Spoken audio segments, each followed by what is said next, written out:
Welcome everybody. I Oh, always forget that. Is it possible to read, Peter? Okay, welcome everybody to Crafty Crows tonight. We've got a great lineup for you. We've got the very multi-talented Ben Poppy, and we've got Sophie Sparham from Derby, who's an amazing spoken word artist. And I've just realised I didn't bring her book in, which I was going to do, so I might go and get that in the break. So welcome. We've got new people here. Hopefully we'll be having a few more. We're very happy to welcome Rusty Goat back with us. He's not been here before, and it's great to see him again after all this time. So without more ado, I think what was going to happen tonight is that we will have about 6 open mics, and then we will be hearing from Ben Poppy, and then we'll have a break at 8 o'clock, and then we'll start again with Sophie Sparham, and then we'll carry on with open mic. So that will be good. I'm looking forward to it. So I'm going to start off with a poem that I wrote last year, and I've got to do it really because it is literally 1 year since I wrote the poem. So here it goes. It's called The Last Cut of Summer. I mow the lawn, pausing to empty fresh cuttings onto the compost heap. They cover the dying with sliced life. 3 silver birches stand at the end of the garden. These whispering sisters are so close, their roots intermesh, their crowns touch as the wind passes. Birds twitter on branches, leaves rustle, but I don't speak either language, and these voices of nature are soon drowned by the noise of machinery. I sometimes wonder if grass screams as the blade cuts, its collective voice at too high a register for the human ear. Later, as leaves turn ochre and gold, the silver of birch bark shines through. On the lowest branches hang secrets hidden by last summer's foliage. They dangle like votive offerings, a nest in the crook of a branch, an old sock hanging by its toe, a child's hair ribbon, the blue fading, strips of polythene flapping like ghosts, the tail feather of a crow glinting its black iridescence. Thank you. Okay, well, we'll get started. Thank you for that. I think I must say, could everybody mute themselves? I meant to say that before. That would be great. And so we're going to get started with our very own Jason Conway. Thank you. I've got a brand new poem that I wrote this morning. It was inspired by quite a whimsical poem that was shared with me. Pretty much a flight of fantasy, clever play on words.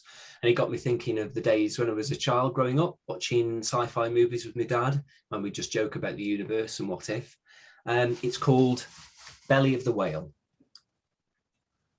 I am but a speck in a sea of stars, in the belly of a whale en route to Mars. I bob and drift through gaseous clouds in the universal vacuum and its deafening sound. If my body be left for worms and rot, let my thoughts live on in a Mandelbrot. Oh, let me tell you the giant tale of me, the child in a man under a cosmic tree. Find yourself under its simmering boughs, on the endless farm with the saucepan plough. Close your eyes, blinded by the vastness of space, and join up the gods with a finger trace. Do you see? We're all around, that were and ever will be, in the atomic rich soup of fantasy. Is Sir Time the patriarchal bus that always comes along, rolled out to follow his slippery tongue? Or is Mum the magical word that binds the secrets wrapped in the heavens destined to keep us? Are our tickets mapped with a hex on the spot? When our bodies give up, do our minds ever stop? Do they race for bets round a looping 8 with no sides, no route, but the stakes are great. We are but specks in a rolling sea of flashing cars, without any brakes or rolling bars. In life's dress rehearsal, bearing fruits, but at least we start and end in our birthday suits. There's no time to wait, stop your buzzing sprees, for we're told the best things in life are always free. So grab onto those panted seats and hold fast onto that golden stub of your future's past, as our flicker shows blink through our families with popcorn smiles and candy-hooked memories. But of course, the grand play's always in the classical style, the only tragedy being our wasting time.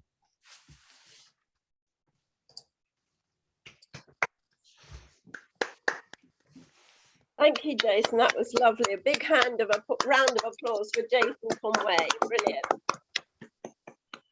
Okay, we are going to be sauntering along here because I don't think Sushmita has come. So Christine Fowler, are you there? I am, yes. Hi, Christine. Would you like to read your poem, please? Yes, that'd be lovely. fine, thank you. I've got 3 shortish ones. I don't tend to write long poems, and they're all about the family in one way or another. The first one is called The Bone Cake, and when my sister read it, she cried. And it's about my family. A young boy's bones lay, the old man's atop, and on the top the old man's wife a 3-layer bone cake made up the grave. Son, father, mother lay in proximity's embrace, blanketed by earth, dressed in coffin wood, until when rotten the bones sank and twined in one last family embrace. The first one. And the second one was published in this book here last month, the Sacred Feminine, and it was prompted by the stillbirth of a baby to one of my friends, and I tried to write it from the perspective of the mother, called Stillbirth. Hot tears ran down my cheeks, filled with anguish and with pain. My hopes shattered, only greyness now remained. The love I'd carried inside had died before he saw the light of day. My baby, stillborn, in my arms, limp he lay. My tears flowed, they could not water him back to life. Unlike a plant, he could not revive. I held him close and kissed his brow and wished this was not how his birth had been. My son had taken my heart away, and with it all my imagined future days. I would never see him grow tall or play with friends, or wipe his bloodied knees, or hug him tight, or tell him stories in bed at night. I'd never see him go to school, play football, swim, or ride a bike. All I would have would be packed in a box, a name band, a booty, and one photograph. The third one really is a letter to my daughter. She did my website for me, and she does most of the illustrations. And she said she finds it hard sometimes to illustrate some of them because a lot of my poems are very harrowing, as you've just heard. And so this is the response to that. It's called The Harrowing Poet. It's not my fault that the words I quote are full of death and gloom. It's just that inside me they take up such lot of room. I've seen the worst of people in my time, murderers, rapists and abusers, and just plain bigoted with no excuse, as well as the sad losers. Life throws lots of curveballs in the mix, filled with pain and anguish. It's no good pretending they're not there as you lie in bed and languish. So I write of death, miscarriage and murder and push the boundaries further, so you may find it harrowing even as an observer.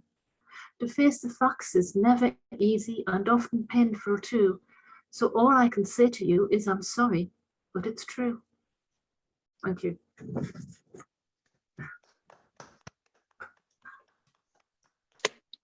Sorry, Christine, couldn't unmute myself. That was brilliant. Thank you so much. Big hand for Christine Fowler. Really pleased to meet you. I'm glad you came. Hope you'll come again. Okay, where are we? Roger Simpson. Roger, are you ready? Would you be able to read your poem? Great. Hang on. Right. I've managed to unmute myself. Good. Right. Thank you for letting me attend.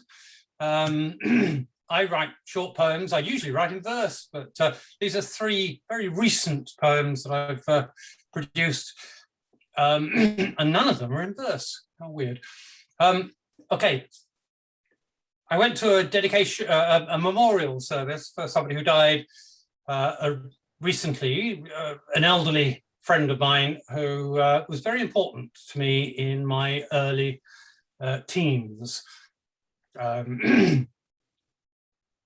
These sparsely laid out chairs in a dedicated cavern made for praise, remembering the once lived in solemn gaiety, using past conventions of which I have lost touch, with tunes on votive breath taught so long ago,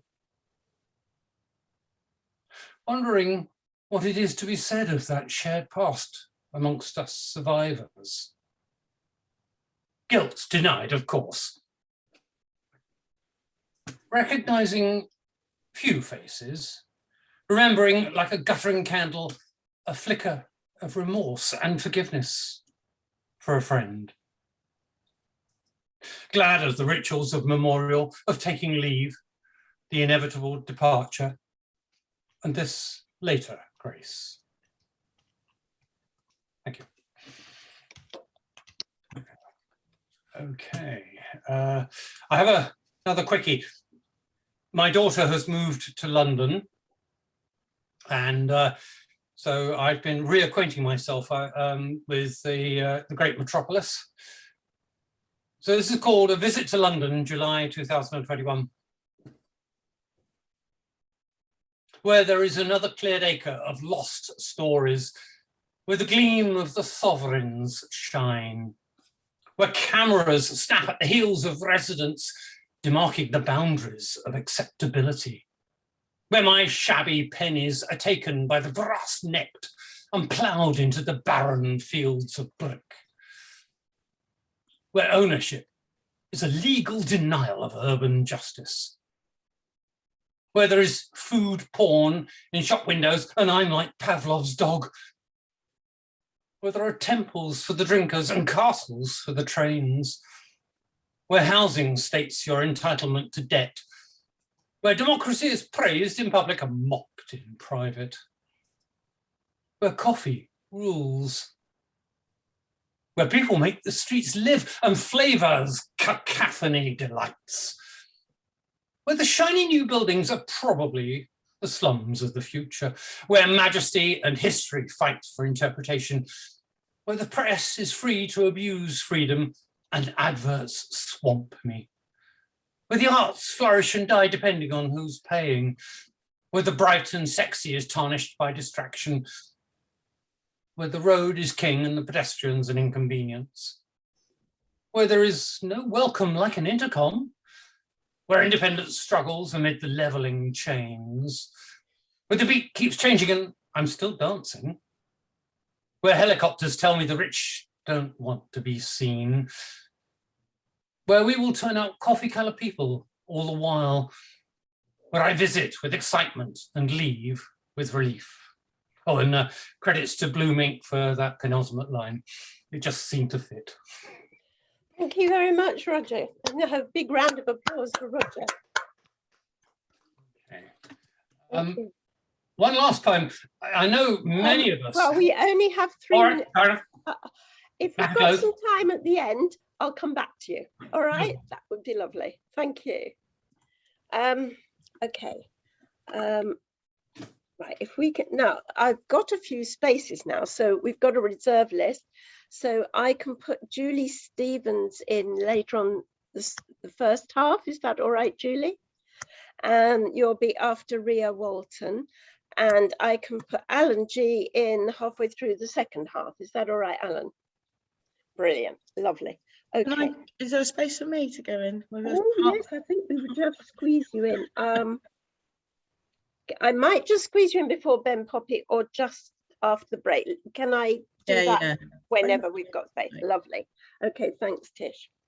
Okay, so we'll go straight on to Catherine Grace Hislop. Catherine? She's not here. Oh, right. Okay. Pratibha then. Pratibha Castle. Hello, here I am. Hi, lovely. Your Hi. poem, Pratibha. Okay, I'm doing two short ones. The first one is from my forthcoming pamphlet called Sussex Downs, and it's because I'm missing the summer, so this kind of brings me back there. Wolf sense idles me into a random field where sheep take a brief break from munching grass to glance my way. A black-faced dam fixes me with Satan gaze, transmits a cipher I likely misconstrue, watches as I mount the stile, swing my leg across as if the worn wood is the saddle of an imaginary mare set to canter me off into a fey-mist distance. Beyond the field, a path through the woods, petals open into a copse. Incense of wild thyme, garlic, blooming beneath my feet. Blousy clematis tosses into a breeze, wafting the fantasy of a cuckoo. Dryads lean in, anoint me with murmured prayers. I drift in wonder at a feather amongst the leaves, from the red kite keening in the blue, flash above the brook of turquoise, shadow splash of heron.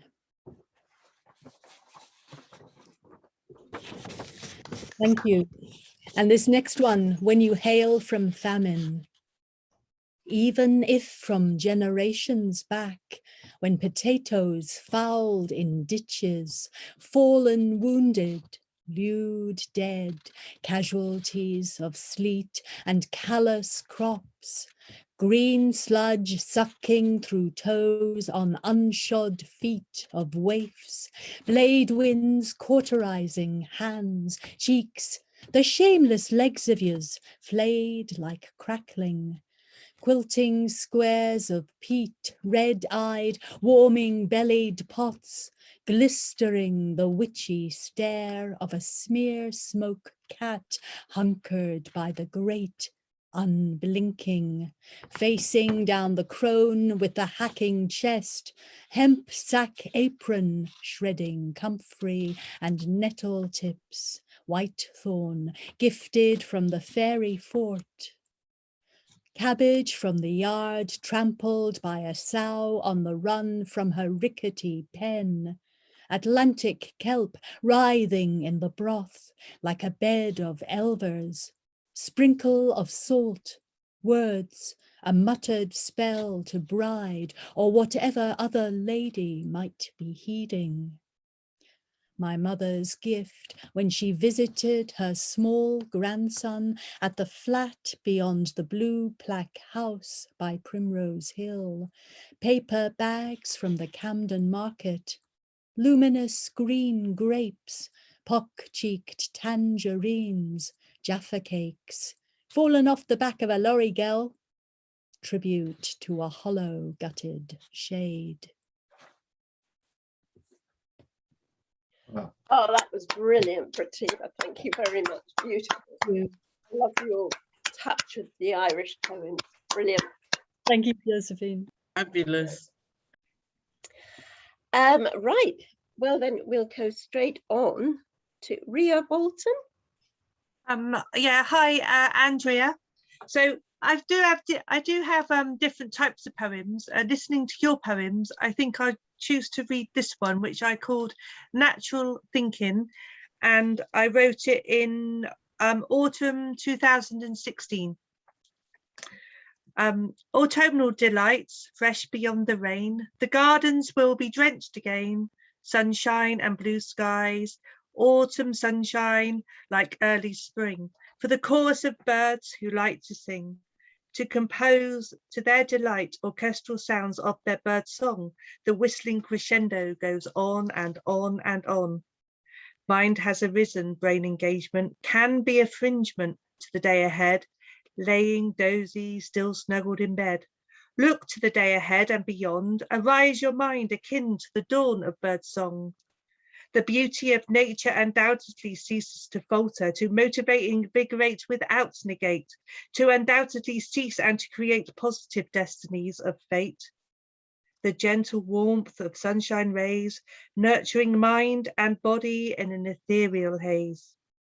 Drowning any sorrow from days or moments, feeling and felt in the past. The elements of nature are there and always here to last. In a moment, though, the mind may find itself in the shade. Thus think of a peaceful glade where the fairies bathe, where winds are flowing and blowing a refreshing breeze, rejuvenating the mind to an ease. The fire of the sun bringing a warmth half to the heart. Thus henceforth leaving sorrows in the past. Look up to the clear blue skies, beyond the bird's song, the depth of a white cloud breezing along. Let the thoughts that throng be carried away, and you reflect upon where it all seemed to go wrong, recognizing and realizing life does still go on. Now these verses of nature with metaphors, adverbs, adjectives and similes, there's a glimmer of hope from the emotional intelligence inside of me, deep within my mind, the kind which flows along like this bird song, drifting away with the breeze. My mind flows positive and free, free to express to you from me. A desire to inquire, my mind, sharing with my kind, monosyllables, parasyllables, the elements of poetry. So let nature carry forth to inspire your sense of self-worth. For your mind to inquire in the perspective of life, where we are aware of others living troubles and strife. However, never deny with shame or blame yourself. Acknowledge being aware of personal emotional health. So never deny or shame yourself or blame yourself for being in touch and aware of your mental health. Now this is an element of vulnerability in poetry, with open honesty, with expression from me to share with you with deep sincerity. Thank you, Andrea. That was lovely, very inspiring and optimistic. Brilliant. Thank you. Thank you. Carlos said, Ria, we're now intrigued for what the alternative was with that intro next time. Okay, as long as I know when next time is, I'll share other styles. We'll tell you before we go. Yeah, cool. Thank you, everybody. Thank you. Okay, so we go on to Julie Stevens, please. Welcome, Julie. Thank you. I've got a couple of short poems based around having insomnia. I think we all sometimes have come across this one. The first one is called Trapped.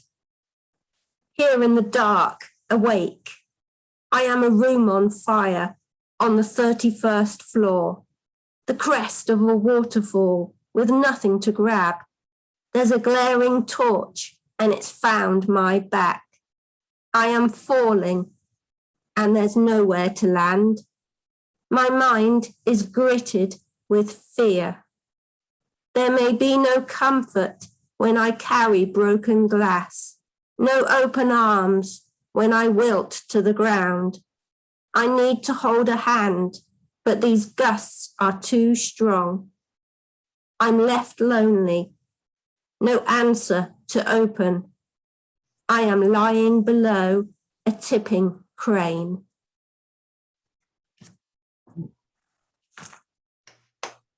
Thank you. And this one is called Insomnia. Night shakes hurt the most. Firm hands strangle the life out of sedate songs. You're awake, breathing the curse of noise as dark sniggers.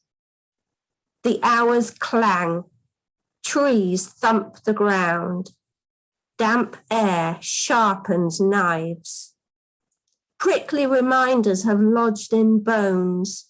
ill words wrestle sore blood. A bead of mourning rolls under skin. You lie on this rack, hear every rotten dream. Words swoop like snatching gulls. There, thank you. Wow, thank you, Julia. Some fabulous phrases in there. I would love to see them written and pull them out. Brilliant. Thank you very much indeed. Thank you. I think if you do look back in the chat, you'll see quite a few people have pulled out some of those phrases. Brilliant. Okay, Tisha, you okay if we do you later in the second half? Is that okay? Yeah, that's fine. Yeah. Brilliant. That was great, Julie. Yeah. That was lovely and a really lovely one to land on at the end of our open mic. Thank you. Okay, so we get straight on to the first feature of the night, and I'm really excited about this this one. I first met Ben Poppy in Swindon when he did a slot for Rusty Goat's Poetry Corner. It's all coming back together again, and hopefully we'll see more of him in the future. Now, Ben Poppy is a playwright, a filmmaker and a poet who has recently had his second collection of poetry published, We Are Frankenstein. And if you hold on for me, it's a brilliant book, because what he hasn't said is he's also an artist, and the picture is one of his paintings. In fact, there are several of his paintings in the book. So you get a double whammy, you get the poetry and you get the pictures. I hope we'll put the how to get the book in the chat later on.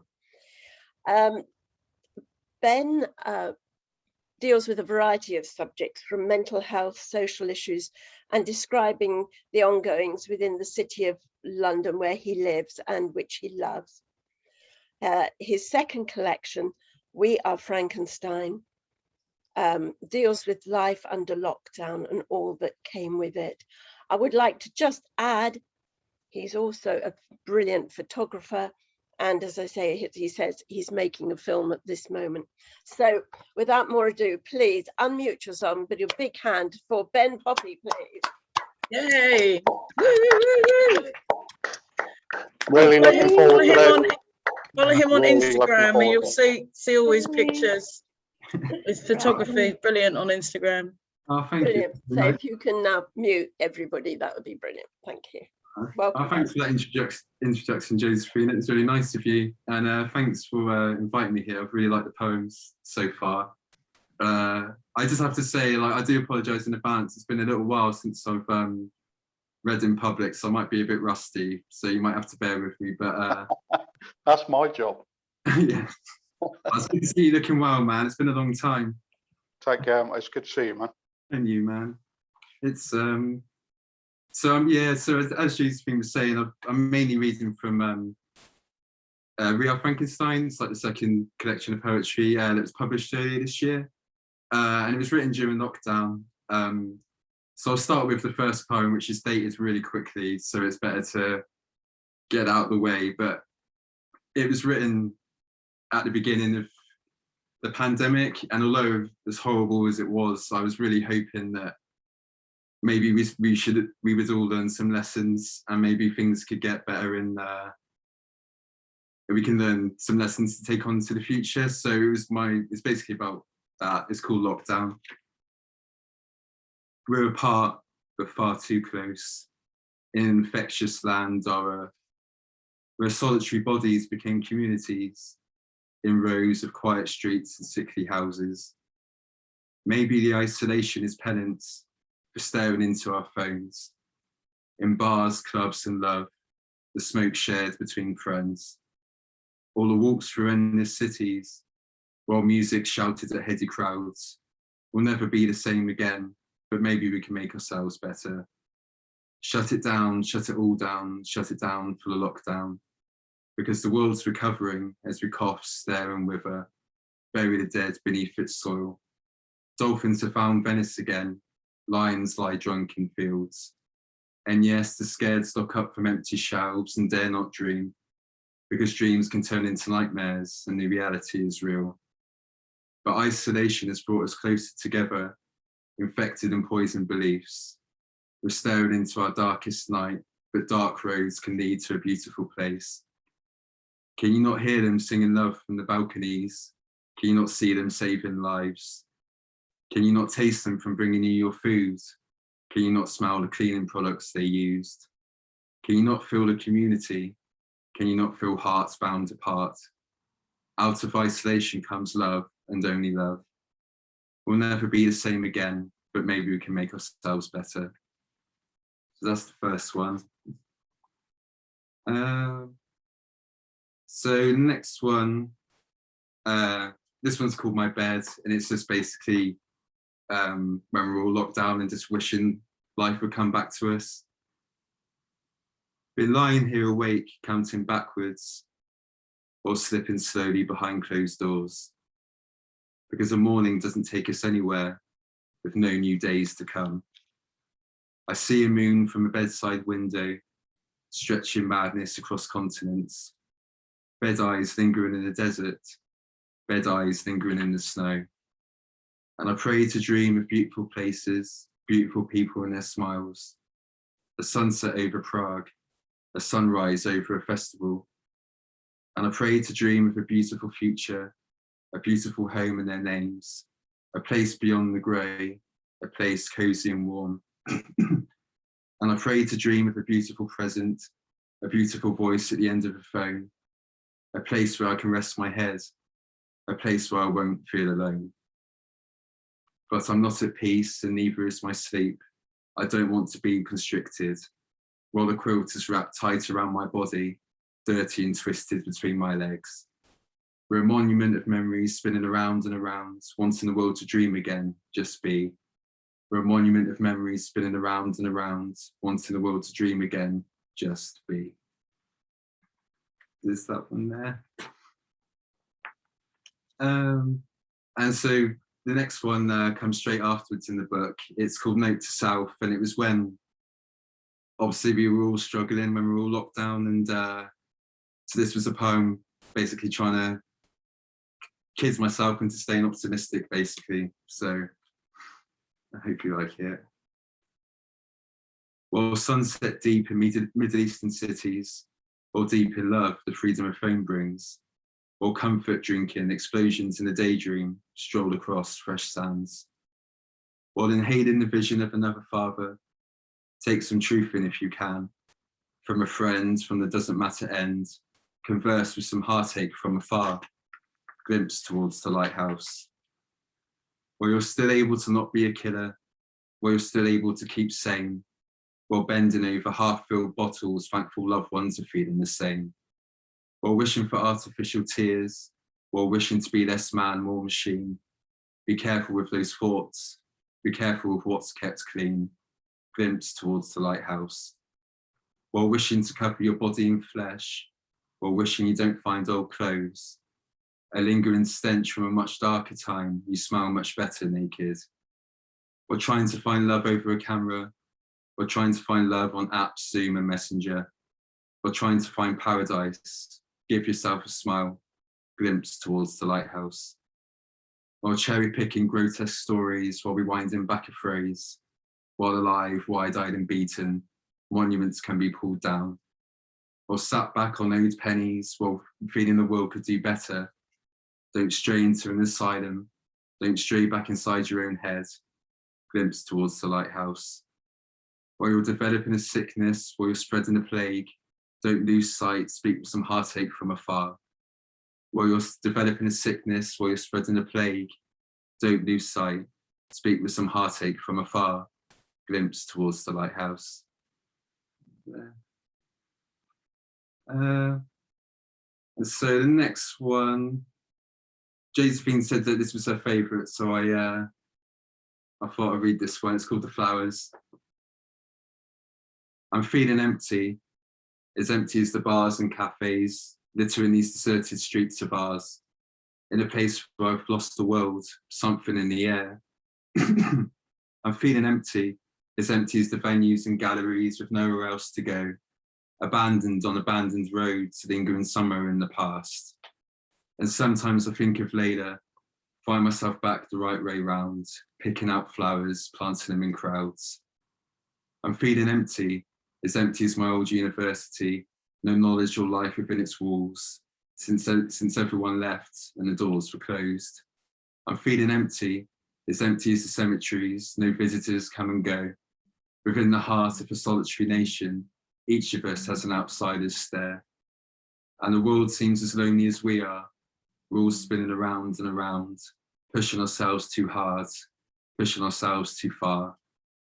There are no footsteps to follow. We're all sliding beside the forgotten, stepping on strangers' toes while feeding the dead, prisoners in small shoes. I can go anywhere and not be known. I was alone when the earth was still open. I can go anywhere and not be known. I was alone when the earth was shut down. So I keep summoning the ghosts I need, both angels and demons, in a place where I've lost 9 lives. Because when they're haunting me, she's here and hasn't said goodbye. So the empty streets refill themselves, crowds in love just an evening inside, decorate the stars on 4 walls, bring the walls back to life. And sometimes I think of later, find myself back the right way round, picking out flowers, planting them in crowds. And sometimes I think of later, find myself back the right way round, picking out flowers, planting them in crowds.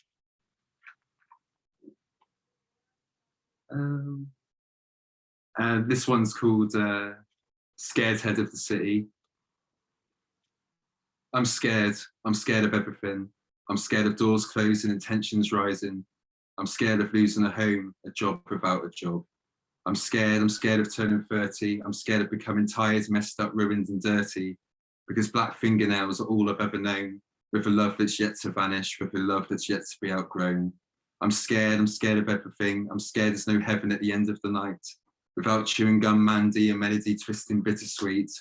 While I'm wide awake, wickedness getting no rest with sleep.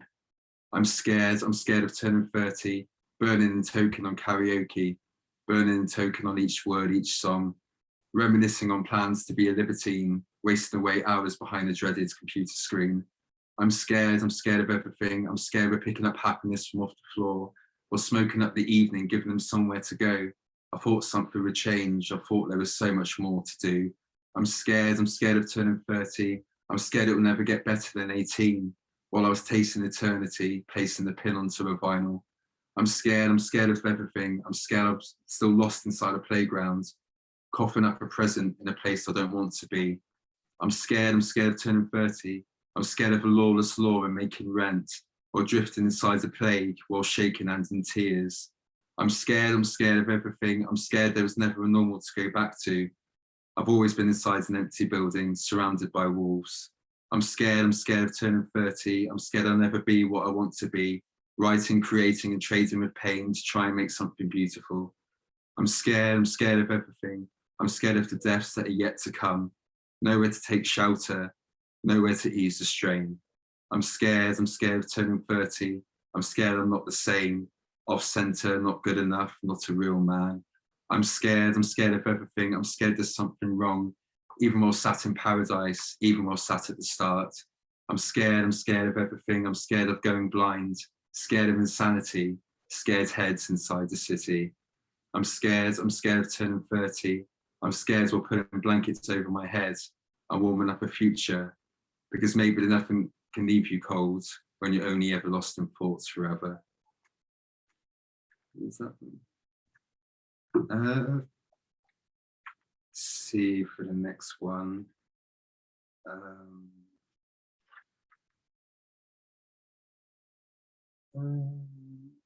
Sorry, 2 seconds. Okay, so this one's called Worlds and Crowds. You can greet a world with a handshake, touch its lands with sweaty palm, stir its seas with a single glance, destroy monuments with a few simple words. You can submerge a world into an invasion, reign and rule as a thought inside the head, rewind history and open the dark end of a prison, littering its streets. Or you can be a world's friendly visitor, plant flowers inside wounds and mind where you go, offer your services if needed, only ever leaving a smile. You can be a world's explorer, offer to journey to the hidden places, retrieve the gold lost in storms and climb its mountains. There's a misery in a world's conversation, and joy in the anthems sung aloud. They're unlike planets hanging in empty space, these worlds, these faces amongst crowds. Yeah. So I'm going to do some more from this one in a minute, but I thought about doing one from my first book, Machine Tongue. So let's see. So this one's a bit downbeat, but I'll do some happier ones straight afterwards. This one's called The Devil's Heaven. It's hard holding the hand of a martyr when all you do is drink.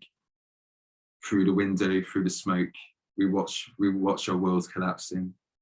But I'm still a lover in your hand, I'm still a slave inside your palm.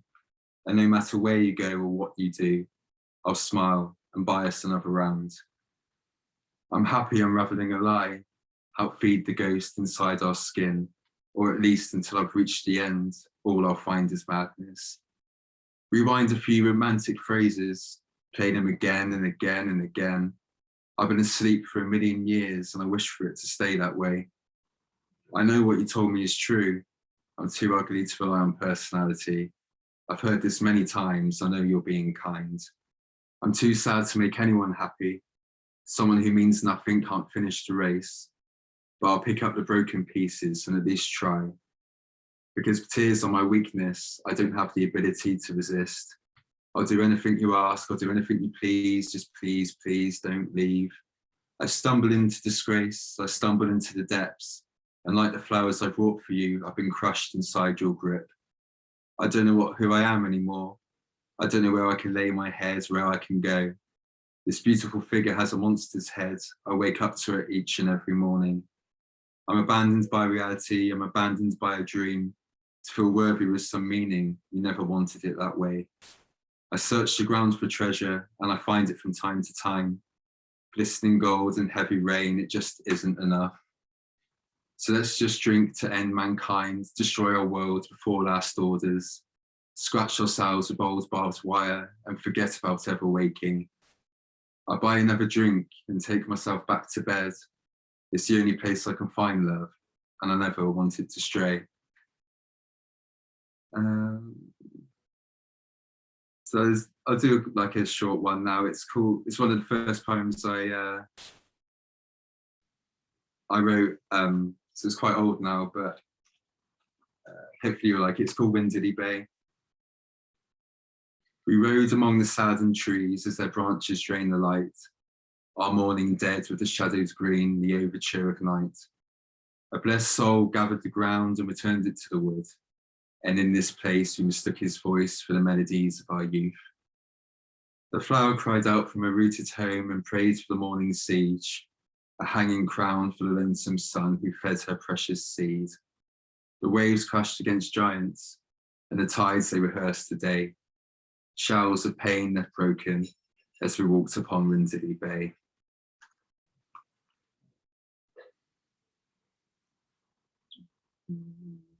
So we'll go back to this one. I think I've roughly can do 2 more. So I'll do, this one's called The Supermarket. So at the beginning of lockdown, when all the panic buying and everything was going on, I was working in the supermarket, and so I pretty much just put everything I saw going on all into one poem. So yeah, I hope you like it. It's called The Supermarket. I'm working in the supermarket, a cashier on the checkout, stocking up the shelves, surrounded by masks, hand washing gloves, a sometimes panicked crowd. They stand in a queue, 2 meters apart, before being guided in by a security guard, just as I'm about to start. First, it's NH staff and carers, because they have other places to be, clapped every Thursday evening, because their work is key. I'm working in the supermarket, a cashier on the checkout, stocking up the shelves, surrounded by masks, hand washing gloves, a sometimes panicked crowd. A woman is left confused after having shopped for 5 people. Another has a trolley full to the brim for no one but herself. Hands have found their way through the plastic and into a cage before I could get anything out onto the shelf.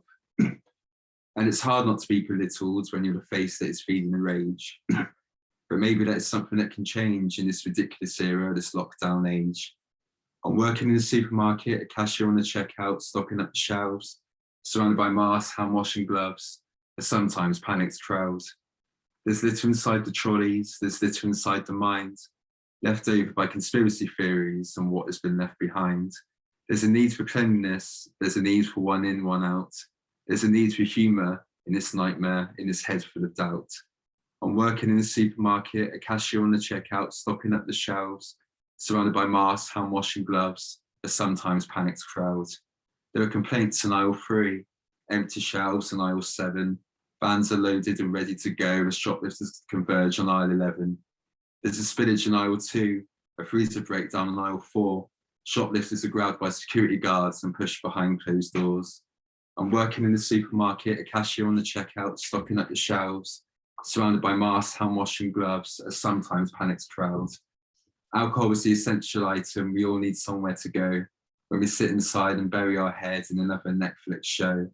More food is being consumed as the floods have grown higher, as an argument starts with a customer exempt being called a liar. A supermarket full of pandemic saints who tell you how it should be, pointing out non-masked devils while picking out their tea. There's action where it never happens in unexpected places, as I look outside the front door and see a queue of faces.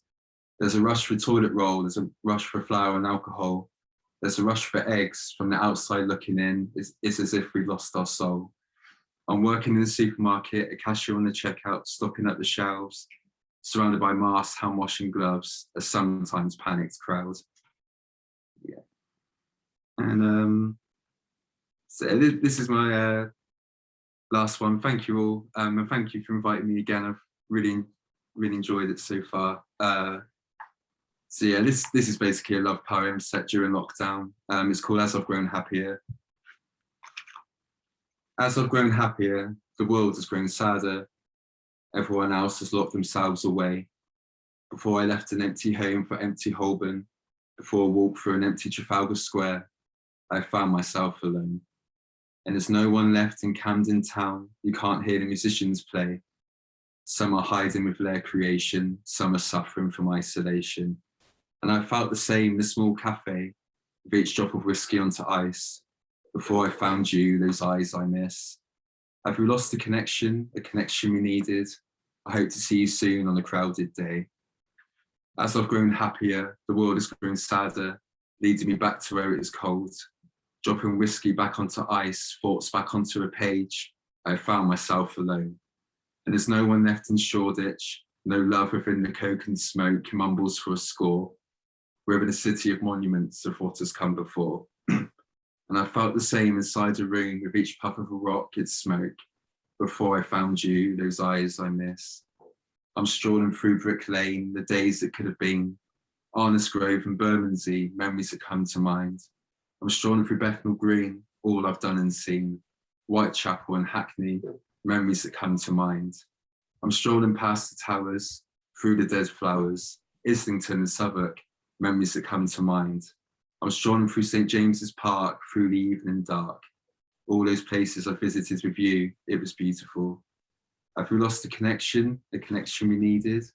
I hope to see you soon on a crowded day. Have we lost the connection we needed? I hope to see you soon on a crowded day. Thank you.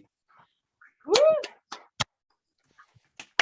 Fabulous, Ben, thank you. Can you please unmute yourselves and get a fabulous round of applause for Ben Poppy?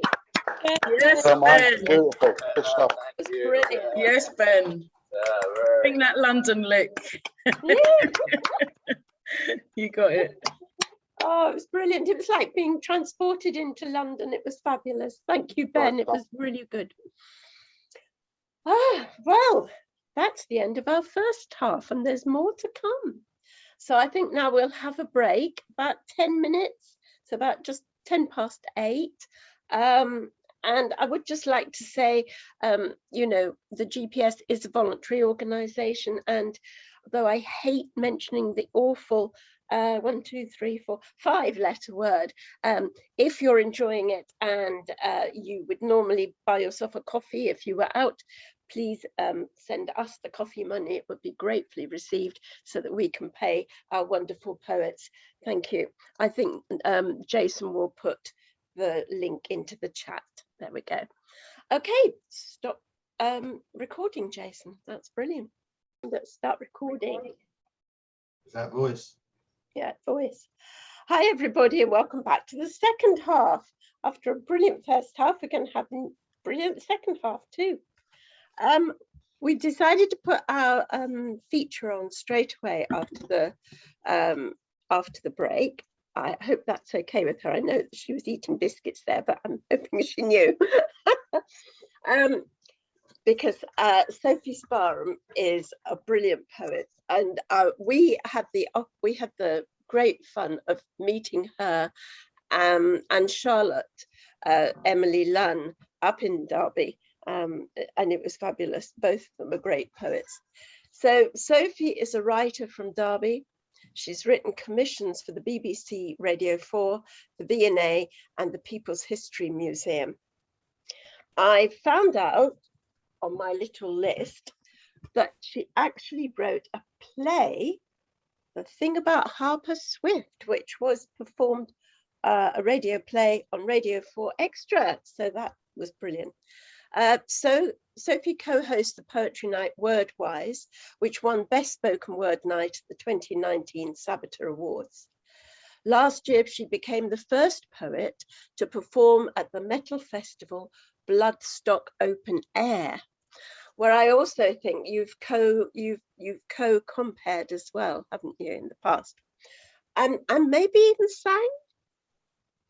Oh, a Bloodstock? No. No, you haven't. Okay. No, I'm one of the compares. Brilliant. Okay. Her latest collection, The Man Who Ate 50,000 Weetabix, fabulous book, was released to great acclaim in April 2021 by Verve Poetry Press. We're absolutely delighted to have her with us. Would you please unmute and give Sophie Sparham a great big round of welcome? Go on, girl. Hey. Oh, thank you. I have to just say, I'm at my friend's house. I'm dog sitting. The dog is by my feet, but he's a very moany, loud dog. So if you hear some weird noises or the dog starts barking, I have to apologise now because I've never done a gig with him in the room. So there you go. He's okay though. He's doing all right. So yeah, so this is not my normal place of residence, but that's okay. So I'm going to start off by doing a poem about my friend Sam. I love Sam so much. I've got so much time for him.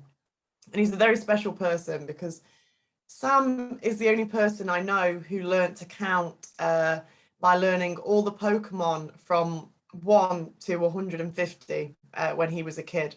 So his party trick is if you give him a number between 1 and 150, he can tell you what the Pokemon is even now. He's also the only person I know who speeds up and slows down songs to see what tempo he likes songs at better. I'd never met anyone who'd done that before. So one time Sam told me that he thought a certain song was the best song in the world. He was like absolutely adamant that this was the best song in the world. And I thought it was such a great claim that it belonged in a poem. So this is the best song in the world. The best song in the world is Come On Eileen by Dexy's Midnight Runners. It's true. You told me in a backstreet London pub, the only karaoke session where your mouth caught fire and you threw yourself across the stage. Every dance movement, self-immolation. Every attitude note, a protest, a deed of living. You, who sped up and slowed down songs just to see if you liked them better. You, who sung in different voices depending on mood. I still see you, mic in hand, screaming the lyrics over and over. Every time I stare at a blank page in my notebook, wait outside an office door, press send, as if you're telling me that tonight the stage is mine, as if you're screaming, come on, Eileen, come on. There you go. Lovely, Sam. Oh, so good. Right, okay. So the next poem, the dog is grumbling, but he's okay. He's doing all right. He's enjoying it, I think. He's a poetry dog. So the next poem I'm going to read is about two blokes. You think they're going around nicking slate tiles, doing all that sort of like Del Boy business. But what they're actually doing is going down the jitty to practice ballroom dancing because they don't want their mates to find out at the pub. I should say there's a few language stuff here. Jitty, sometimes you have snicket, sometimes you have ginnel, sometimes you have 10 foot. There's all different things. It's an alleyway. It's an alleyway. And in Derbyshire, we say oat or note, which I don't know if you say anywhere else, but means anything or nothing. So what do you know? Oat or note? Do you know anything or do you know nothing? The final thing is, everyone in Derbyshire, whether you're between the ages of 8 or 80, refer to themselves as a youth. So if you go into the pub, you're like, you youth, what's going on? It just means like, it's just a term of endearment. I don't know why. It's normally proper old boys in the pub that call it each other. So now I think we've gone through all that. I'll read you the poem you can follow. So it's called Slow Dancing with Our Jack. Meet me at the jitty. Wear your black trackies. Tell the lads this a two-man job, youth. Tell them it's the slate tiles or backy shipment. Need van for what we gotta move. They'll say Del Boy's at it. Always scheming. Yeah, eat diamond geezer. That's me, youth. Can't do oat for note. Can't wake for dreaming. You lead, I'll follow Jack. We've got to move. Ignore the piss and rats and broken glass. Take my hand and sway close to me, you. Some side hesitation and sharp floor craft, breaking the law the way we got to move. I failed school. Only Latin I learned was tango, twist, jive, swings, strictly ballroom. We hustle hard, take a magic left turn. Quick step the sirens, Jack. We gotta move. Tell them we were skip diving or dealing or robbing. Tell the cops out but the truth. Yeah, they know me. I'm always out stealing. Man needs to survive. Jack, we gotta move. So there you go. It's another one for you. Just want to say, like, you know, massive thanks to everyone for reading today and just been dead nice so far. Just really enjoyed it. And yeah, man, Mr. Poppy, you were good. I was all about that. I was all about that. Yeah, it's just wicked, isn't it? And a shout out to the lovely Rusty Goat, who I have not seen in time, but hey, man, still kicking. It's all good. Right, anyway, I feel like a radio DJ. I need to just get on with it, innit? My dad was here, but like, get on with it. So what shall I read next? So I am going, since we talked a little bit about the fact I'm in a tribute band, I'm going to read the poem about the tribute band. So this is called Tribute. I think, I really think that I love poetry and I use it to cover some quite serious subjects, but I think joy is a real act of resistance, and I love doing the tribute band because it's just so joyful. And we've got a cardboard cutout of Bruce Springsteen, and it's all very silly, but it's just so much fun. It's so much fun. And Springsteen said, he said, we are ghosts or we are ancestors in our children's lives. And it got me thinking a lot about, I got into Springsteen because of my dad. I thought it was boring old man music. Then one day something clicked, and now I'm literally wearing double denim and singing on stage. It's all about that, really, just about like fatherhood. And yeah, this is tribute. The blokes at the local boozer are suspicious of the female Bruce Springsteen tribute act. Give over, love, they laugh. You'll never beat boss. She turns away, shakes her head, smiles as her father buys a ticket. He never asked why she sang about streets she hadn't walked, convinced herself she understood Asbury Park, why she cut her hair short, ripped sleeves from flannelled shirts, made herself a man. The vicar told her our Father's voice is sacred, so she waited for sermons, filled the bars, the bedroom, the silence with music, turned the stage into church, grew her body into a eulogy, knowing that if she could be reincarnated, she would choose to live as her father's whistle every time Thunder Road came on the car radio. Hands gripping the steering wheel, driving to parts unknown. He would conduct a symphony with his index finger, pointing towards the Derbyshire countryside. Tonight, he taps his foot from the half-empty dance floor, pint in hand. You look no like him, love, the promoter says. Good, her father smiles.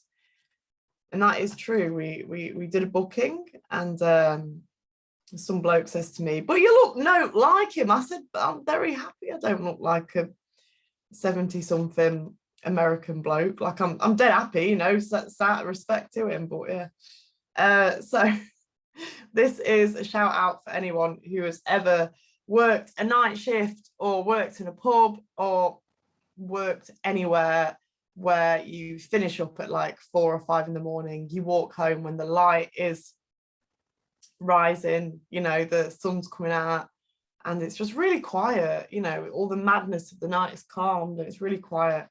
I used to work in a bar, so that's what this is inspired by.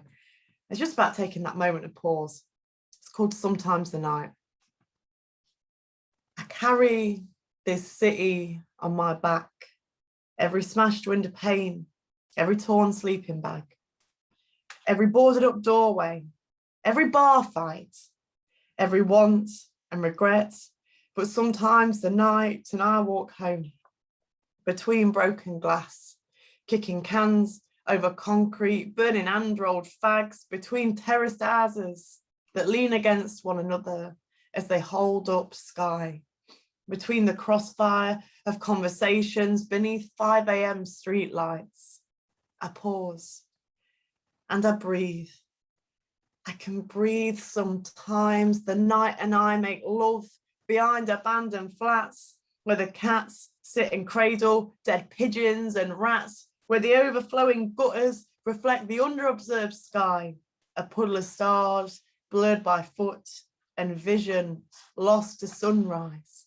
Sometimes the night clings to my clothes, stinking of whiskey and rain, and God only knows I want this. Only they know. A moment so brief, so fleeting, morning dew. Me and the darkness are just passing through. Cool, thanks. Thank you very much. I'm just looking at time. I'll do one more. I'll do one more for you. I'm very excited, right? This is not their exciting thing, but it is for me. Because normally I have a big pile of paper, the desk scratty, but I got these like little pink labels over lockdown, right? You just put them in your book, it's so good. And then you just turn to the page you want. But I can't actually read me writing that I put on them, so I have to kind of guess a bit. So they failed. I failed with him a bit. But yeah, try my best. So anyway, blah, blah. The desk is scratty. They are really scratty. Everything I have is scratty. What's scratty? Oh, messed up. Oh, like, yeah. Like rough, messed up. Yeah. I love it. Scratty. I'm taking that words now. There we go. That's good. Sharing the word love. Right. So I know that we've had like a few kind of lockdown poems going on tonight. I know that Ben did some that he wrote over lockdown, and this is kind of my one, I guess. It was, I'm not gonna lie, it was pretty shit, wasn't it? It was not great. But during that time, I thought, you know what, like I did see some really beautiful things. I did see some really lovely little glimmers of hope within the crap times that was the past 18 months. And I thought, you know what, let's all shove them into like one poem. So this poem is called Sunrise Over Aldi, just because when I was running around near my house for me a lot of exercise time, there was a sunrise happening over the local Aldi. I thought, it's a bloody poem, that is. So for anyone that doesn't know what Aldi is, I know I haven't got some American peeps here. It's just like a supermarket, just a brand of supermarket. So here we go. Sunrise over Aldi. It won't always be like this. Somewhere, boys will put down their postcodes and weep into tracksuits, step over double yellow lines and loiter with one another. On the south side of the city, a mother will embrace her daughter for the first time, try on her new name and find that it fits her lips. Caroline, she will say, Caroline, Caroline, you look beautiful. It won't always be like this. Somewhere, a 70-year-old bird watcher will buy a motorbike and find that he too can fly. A black woman will show a mixed race girl how to tie a head wrap, and something in her heart will leap. Somewhere, someone will utter the words, I love you, I miss you, I'm sorry. An atheist will speak Allah and smile at the taste of honey on his tongue. The dead will climb out of their graves and shake those standing in line at the bank. Somewhere, you will look down at the stars shooting across the dual carriageway and decide to climb off the iron railings. In the shadow of the service station, you will wait for dawn. Thank you very much. You've all been wicked. I'm going to eat more biscuits now and watch you do some poems. Thank you. That was wonderful. Fabulous. Yeah, Please great could stuff. you Thank you. unmute and show your appreciation of fabulous Sophie Sparham. Yay! It was great, thank you. Sophie. Oh, it's fabulous. Well Yeah, done. I love this book. I loved reading it. And please, if you haven't got it, can you put the link on to the Verve Press? But hearing you read the poems, I mean, they come alive with an added verve because of course I can't hear all the dialect. I read it. I don't know whether our American friends have had a few problems here. This was English, I assure you, but a bit different to what you used to. I love it. Thank you so much, Sophie. That was brilliant. One more round of applause for Sophie Sparham, please. Yeah. Yeah. Woo! Woo! I do apologise for my accent, American people. No, don't apologise. Do not apologise. It's fabulous. It's Accents are great. What you are. I really, Yeah. really love that, Sophie. Really refreshing. Okay. I feel all dead scratty. I feel dead scratty now. Look at my hair, dead scratty. I'm going to use that all week, that term. Oh, lovely. Okay. Well, I'm sorry for anybody who's going to have to follow this. But that is the end of our features for today. So we're going to end up now having the rest of our open mic. And I think it's not, I think it's quite fitting that the next person on the open mic is Carlos the Unhappy, because I think he's very, very happy at the moment, because he said that this is the first time he's seen the GPS do anything like this. So Carlos the Unhappy, I hope I've made you happy. Kind of, yeah. Thank you very much. I got a quick notice. So every month now I set the haiku challenge on the GPS Facebook page. And because it's National Poetry Day tomorrow, I thought that the theme this month would be books or reading. So please drop by with your haiku And I understand that goes towards the next year's trawler. Is that right? It might do, yeah. Yeah, it might do if it gets selected. Yeah. If it gets selected, if it good, gets selected. Yeah. So Thank you, please do thank you, Carlos. stretch your haiku muscles. Now, those that tuned in last time probably heard that I read something quite heavy. It was about bullying and a schoolgirl that was on fire. So I thought I'd try something lighter this time. So this poem is called Death. Death was probably the worst girlfriend I ever had. Death was probably the worst girlfriend I ever had. Talk about high maintenance, skin of moonshine and thin as a somehow beautiful scarecrow. Navy blue eyes, sad, almost black flowers that trembled in the breeze, even when her deep piercing pupils were still as a tomb. Looked always about to cry, you know, that welling up before spilling over into tears. Though never did, in many ways stoic, dedicated to her work. Barely a night off, or so it seemed to me. But boy, did she have an appetite. Though never put on weight, gave me the feeling that perhaps she was secret bulimic. Pretty sure I saw her spewing up souls in an alley once. One time, stooping to kiss her slender white neck, I caught a flash of her journal, just as she became aware of me, and snap, she closed the black-covered book with all the cold finality of a coffin lid slamming shut dead the life of a good enemy. In that moment, though, I saw snippets, the reaching words of sadness. I said nothing, and we went out. She drank glass times lots of deep, dark red wine and few words. And sometimes she caught me watching her melancholy. It was then she'd try and feign a smile, polite and sweet, but which was more that of a mourner greeting guests at a wake. So I took her cold, slender hand, fragile, always calling to be held. But all that aside, I was just happy to be with her, the hottest goth at the bar. I'd neck amber ales, and together we'd listen to folk songs of maidens succumbing to the tearing jaws of tragic werewolves of the moon. In the end, it was all for nothing.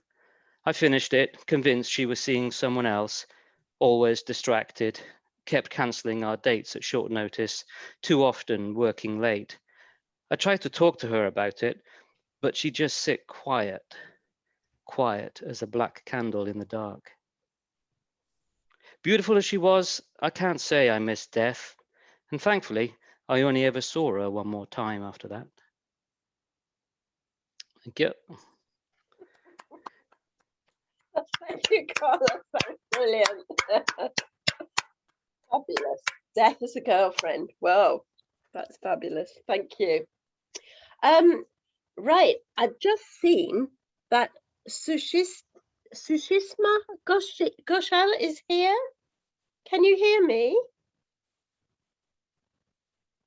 Sushismita. I don't know if I'm pronouncing that correctly. Can you hear me? It's great to have you with us. I hope you are getting us. I hope you are seeing that. If you can unmute yourself, we'd love to hear you.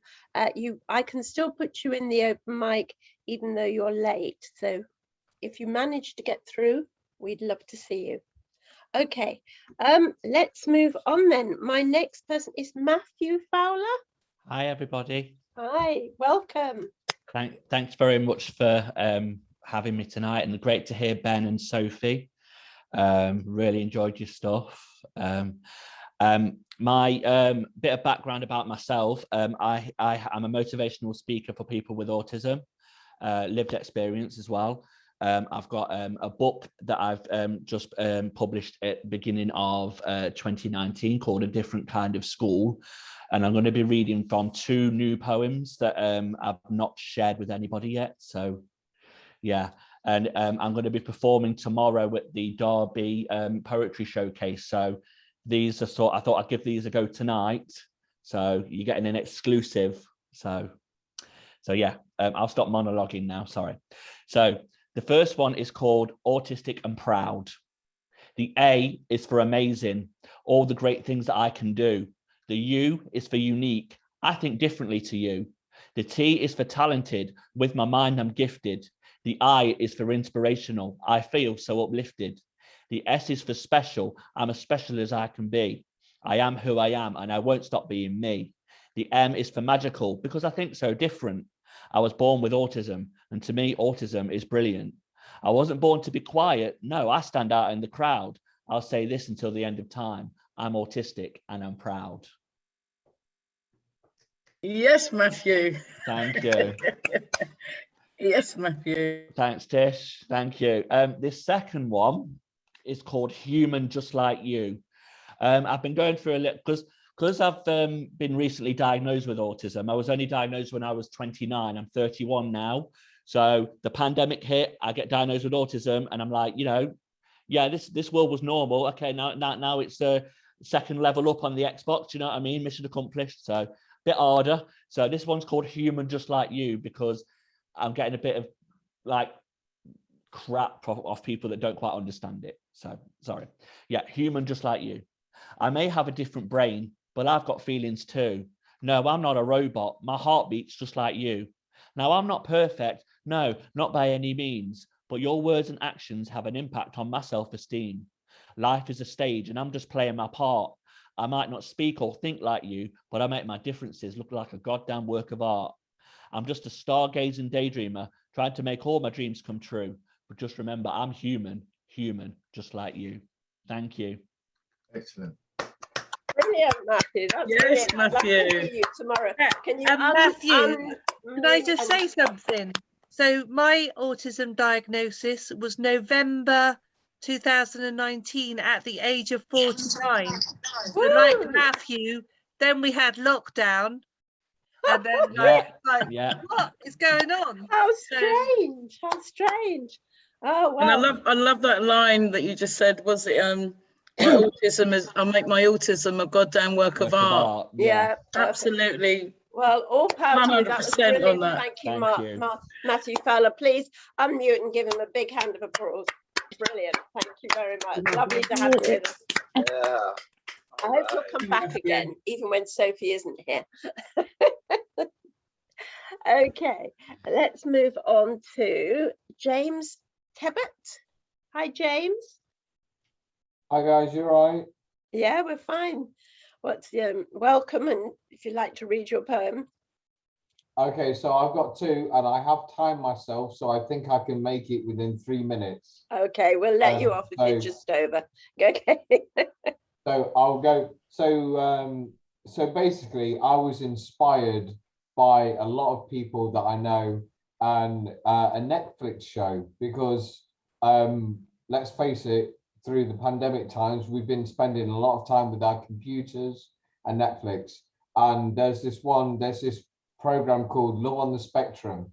And I think it is absolutely one of the best programs I've ever watched, because the people involved are just so enthusiastic and so bountiful about life. I looked at myself internally and I thought, why am I worrying about simple problems when all these people want to do is connect and just embrace life? So yeah, and it's called, what the program is called, it's called Love on the Spectrum. So it goes, I may not show it conventionally, but I can still share my words. You blow my mind with your smile, your body, and all its curves. You make me feel nervous, not because I'm naturally shy, but because you make me feel giddy and I sense those butterflies. I may not gaze in your eyes for too long, but still I want to. You brush against my hand, I feel there's nothing I can't do. I'd buy you a rose because it's the affection I read about in books. People might stare at us and they may give us funny looks. But you're not ashamed, you're proud. I'm here, I'm your man.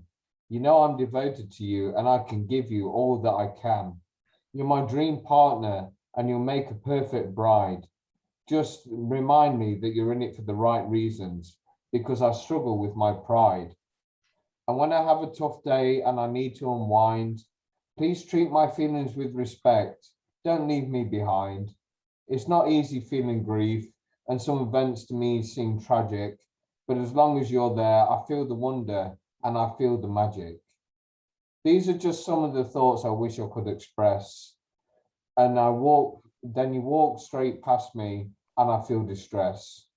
One day I'll serenade you, guitar in hand and a heart-shaped plectrum. Until then, I play the scale alone. This is love on the spectrum.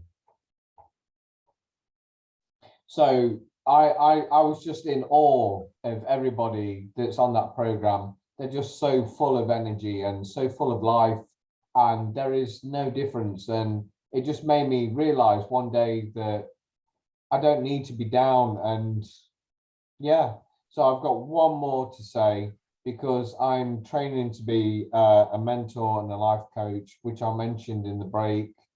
So this one is called self-acceptance, because you have to practice what you preach, and it is a short one. I am what I am, and for that, I need no excuses. I'm a Swiss Army kind of guy. I've got many uses. I accept myself for all my wrongs, outspoken and my obtuseness, but I like myself for all my rights, my passion and my hubris. I'm not the strongest of men, but my shoulders are broad. I can deal with my own ruminations whilst dealing with yours. Sometimes I drawl when I speak, sometimes at night I snore. I'm fallible, I'm a human being, I'm wonderfully flawed. I'm a compassionate being and I live for today. I let life trickle steadily, and in the sunshine I make hay. There's little you can do to ruin my day. I am me, that's all I can be, and that is just my way. So I thank you for that. Thank you, James. Lovely to have you with us. I hope we'll see you again. Thank you very much. Yeah, James. Yeah, very good. I mean, it's good that people are being are having their quirks found out, because you wonder about yourself and then you find that actually this is quite normal for you, and that's good, and that's the way it should be. I've only ever found probably one thing that I could self-diagnose, and it's called ODD, which is oppositional defiant disorder. And I'm sure I had this as a kid, and I'm sure I've got it now, and it's called odd, and I'm proud to be odd. So there you go. We'll leave it at that. Okay, so we're going to move straight on. I think I've got oppositional defiant disorder, Josephine, as well. Own it, baby.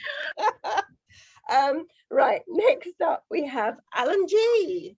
Welcome, Alan. Hey, this poem is quite long, but it's I take on a universal theme here, but it could apply to displaced souls everywhere. It's about the Rwandan genocide, but it could apply to displaced souls anywhere. And it's a way for me to kind of outpour my own suffering, which I've experienced in my life. Thank you. So I feel an often effaced vision of death, an experience clouded by great fear, an insignia that colors the immortal soul of the earth. I write so that these words may echo through the dark. This is not the time to be silent. A wordless figure in the death camp, waiting and yearning for resurrection in the candor of gilded dawn illuminate. A presence poisoned, muffled and bereft on Rwanda's Saturnian earth. A serene elegy that refused to collaborate with the terminus of expulsion. An effigy that echoes deep in darkness.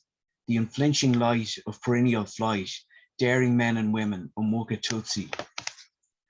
Coagulated flesh of mud and dirt, the wreck and ruin of bodies unfound, lives displaced without a trace in Yenzi. A solitary book, prayers bereft, the earth wept for displaced Golgotha years via crucis, made of bloodied night, given to dying sun, stripped by descent to black storm fight, the interminable struggle beneath the rubble, Umuka Tutsi.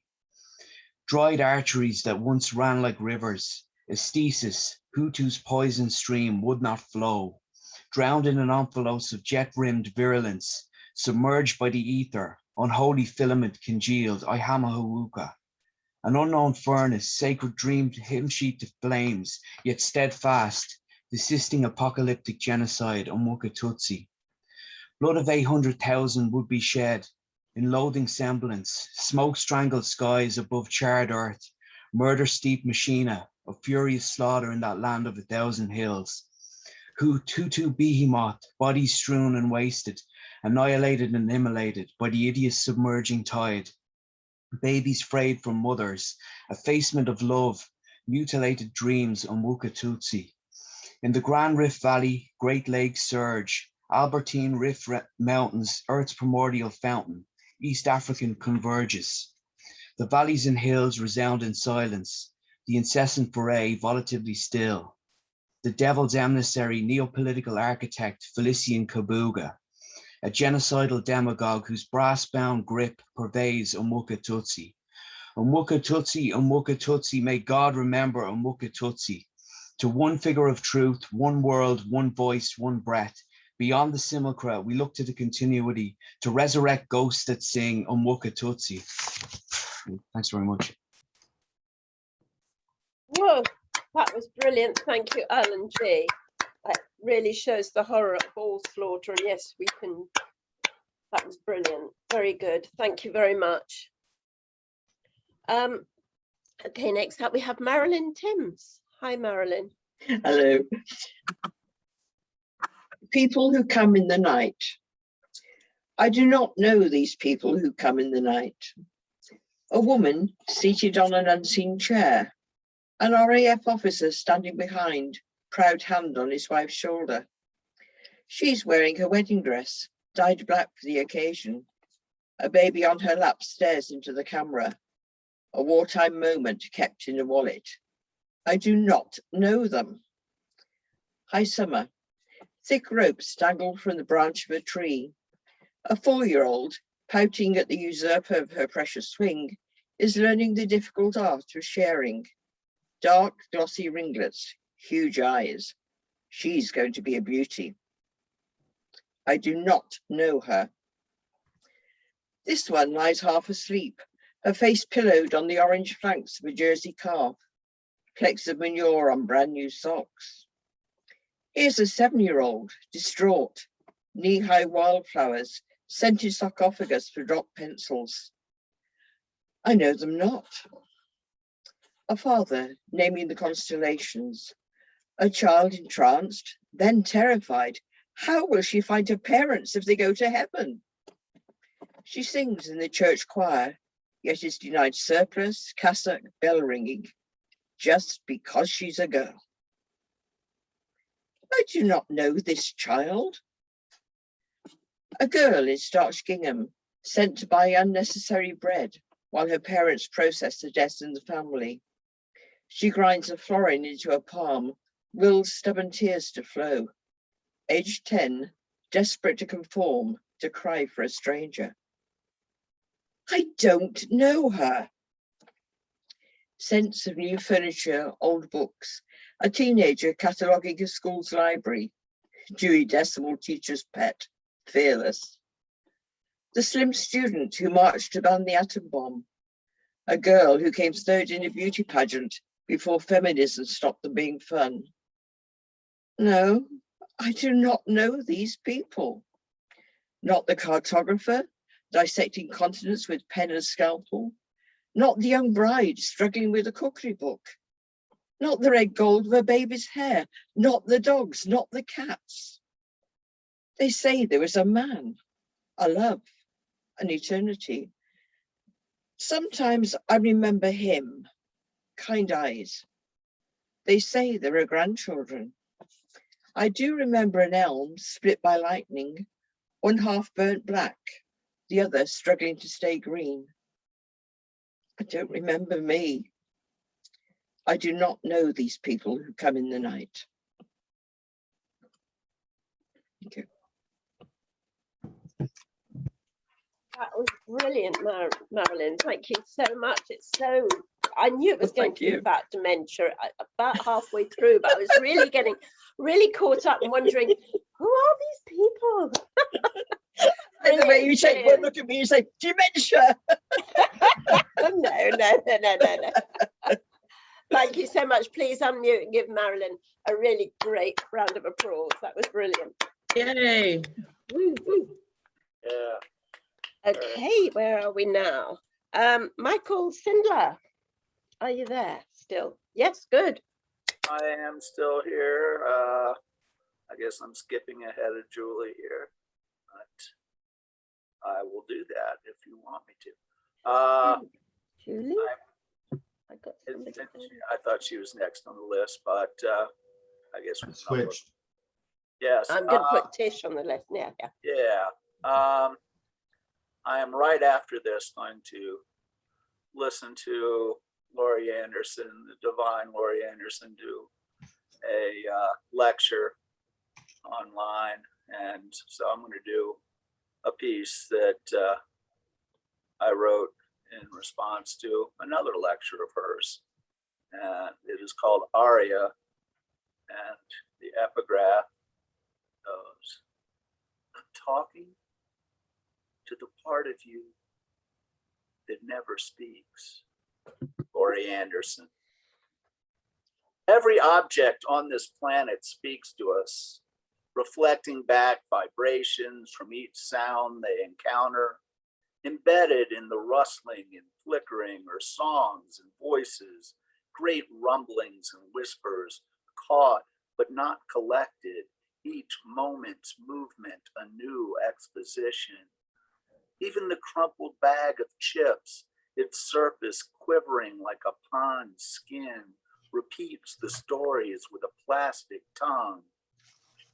Deeper yet, all aspects of being, every subatomic particle rings and hums together, the true harmony through which the universe speaks to itself, to us and to all else, leaving no doubt as to our oneness. What cannot be heard can be felt in silence. The finger hovering over the plucked string, tickled by rhythmic radiation, every atom is ear and tongue, scribe and subscriber, every substance dancing the cycling series of rising, interconnected, incremental tones blasting from the black mouth of the Big Bang. All notes and sounds, every chanted word and thought, an echo of primordial exhalation. Every nerve and tissue, every growing cell, every crystalline formation speaks to all, listens to all, sings an open-ended aria of unity. And do I have time for one more little short one? It is very short, Michael. It's very short, yeah. I'll just let somebody else go ahead. I won't. That's fine. Thank y'all very much. Thank you. Thanks, Michael. We're coming very close to the end, but thank you for that. Brilliant. Thanks so much. Okay, next up we have Tish Camp. Welcome, Tish. Hi, Michael. That was fantastic. Your poetry is like a vocal duvet for me. It's lovely, lovely. Lovely. I'm going to be just more of a wet blanket. You'll be getting Dane Ince jealous in a minute. Oh, he's doing the finger. Oh, no. All right, so Tish Camp, I've kind of come through to poetry with death and bereavement when my husband died in 2017, and moving through grief poetry into more politicized stuff, which is kind of my bag. So this is called I Do Not Deny. I do not deny the mere existence of you. You will not of me. I want more for you. You will want more for me. I do not ascribe to war. I do not ascribe to peace. I will not seek blood spill. I will not take a chill pill. I do not deny. You will not deny. I do not adhere to the rules that shackle my mouth shut. I do not comply with no reply. I do not want pain or death to reach anyone. I do not want to be still. You will undoubtedly complain. I do not bring terror into your streets. I do not allow my captivity to cause destruction. I will be ready to talk and walk. I do not deny. You will not deny me. Thank you. And I'm going to do this. Thank you. I'm going to do this next one, which is a common one for me. I'm a grandmother. My grandson's 16. He lives with me here. He's from London. And mixed race, black young man. And this was written after the Capitol Hill storms, called Stand Still. There's a time to stand still and a time to run. Watch me, grandchild, son, listen to these words because I know when to run. I feel every black heartbeat, slave feet running in a standstill, becoming still, being still, stand still, brushing my hair, Afro sister, mother's care, easy days comparison, easy, stand still. Black youth will answer at once through his young mouth, chill nanny, nothing gonna happen. Streets they know stood in Nikes, mobiles in hand, man's them, I feel Babylon and Ku Klux Klan. Triple threat of triple K patterns in shadow lynch, history car reverse. Pulling up a ride to put air in tires, pressure youth and spread and position, masked up, freedom bound, hog-tied, chill side, stand still. You watch me, I'm cooking here, dishing up fried chicken and advice. His young mouth gotta make no sound, no grandma if you're lying on the ground. You want this with Frank's hot sauce? Pass me that standstill cloth. I imagine bandaged shroud on my knees wailing over him and every birthday balloon, ice cream scoops, dished up rice, roti, ackee, coconut curry, barbecue rib, Trini boy bake, chicken the chicken, fried, stewed, spiced, bake, none left on his plate, none left on his plate, looking at his cold feet that ran. Stand still, stand still, stand still. Thank you. Woo! Let's unmute and give Tish a really massive great hand for that. Brilliant. Fire. I haven't heard your fire for a while, Tish. Is brilliant. That's great. Lovely I way. wasn't sure that was going to come out of me because I'm wearing my Doris Day outfit today, but yes, it's still in there. Tish, I didn't know whether you saw me, but I was doing like you brought out my poetry screw face, like.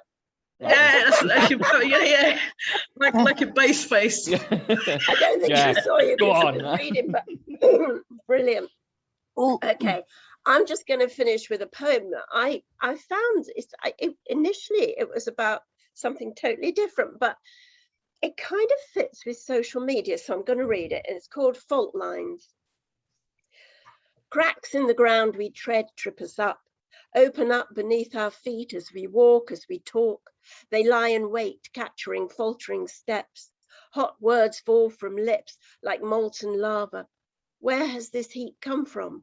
Where this scalding bitterness between us? We hurl words like boulders, perfecting our aim each day.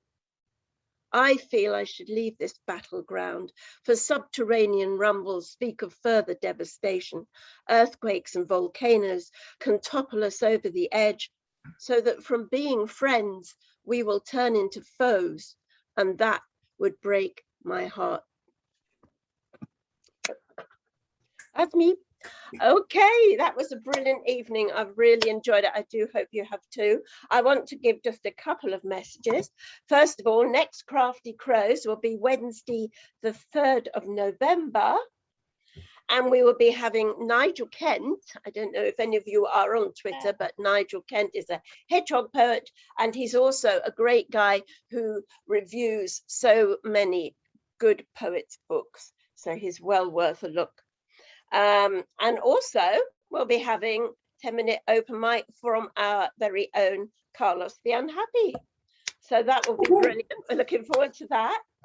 I just wanted to talk about the poetry competition that ended, and we had a great judge, Adam Horowitz, who did a brilliant job. The winners turned out to be Jenny Mitchell with A Resurrection of a Black Man. Brilliant poem, brilliant poem.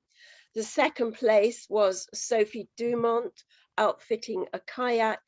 And third place was by Scott Elder, At Once the River. All three fabulous poems.